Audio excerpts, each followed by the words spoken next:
আমাদের ছোট নদী চলে বাঁকে বাঁকে, বৈশাখ মাসে তার হাঁটু জল থাকে। পার হয়ে যায় গরু, পার হয়ে গাড়ি, দুই ধার উঁচু তার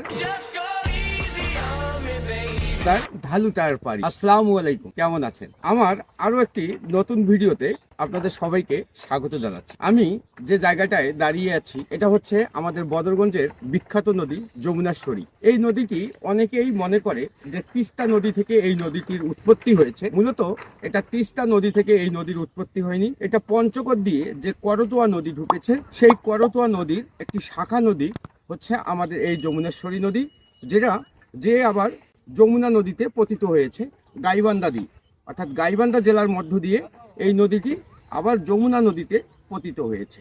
এক সময় এই নদীর গভীরতা এবং নাব্যতা অনেক বেশি ছিল, কিন্তু কিছু অসাধু লোক এই নদীটিকে দখল করে নেয় এবং দখল করে নেয়ার পর অবৈধ বালু উত্তোলন, তারপর বিভিন্ন জায়গায় দেখা যাচ্ছে বাঁধ দিয়ে এই নদীটির নাব্যতা হারিয়ে গেছে। এটি এক সময় খুবই বিখ্যাত নদী ছিল এবং এই নদী দিয়ে বড় বড় নৌযান চলাচল করত। এখন এই নদীটির নাব্যতা হারিয়ে যাওয়ার কারণে এই যে শুকনো মৌসুমে বৈশাখ জ্যৈষ্ঠ মাসে নদীটি একদম শুকায় যায়।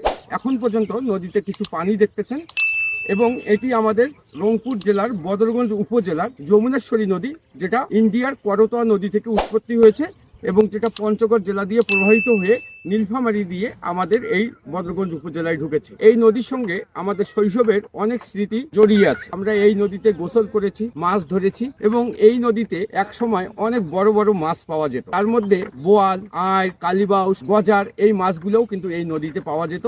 কিন্তু নাব্যতা হারিয়ে ফেলার কারণে নদীটি এখন তার যৌবন হারিয়ে ফেলেছে এবং এই মাছগুলো আর দেখা পাওয়া যায় না। কর্তৃপক্ষের কাছে দৃষ্টি আকর্ষণ করছি এই নদীটিকে নাব্যতা ফিরিয়ে আনার জন্য যথাযথ উদ্যোগ নেওয়ার জন্য, কারণ এই নদীর সঙ্গে আমাদের সংস্কৃতি, আমাদের অর্থনীতি এবং আমাদের শৈশব অনেক কিছু জড়িয়ে আছে। আমার এই ভিডিওটি যদি কর্তৃপক্ষের কোনো লোক দেখে থাকেন তাহলে অবশ্যই নদীটি পুনরায় খনন করার আহ্বান জানাচ্ছি এই ভিডিওর মাধ্যমে। আমার এই ভিডিওটি ভালো লাগলে আমাকে ফেসবুকে ফলো করতে পারেন এবং আমার ইউটিউব চ্যানেল গো ইজি ওয়েকে সাবস্ক্রাইব করতে পারেন। ধন্যবাদ সবাইকে। আসসালামু আলাইকুম।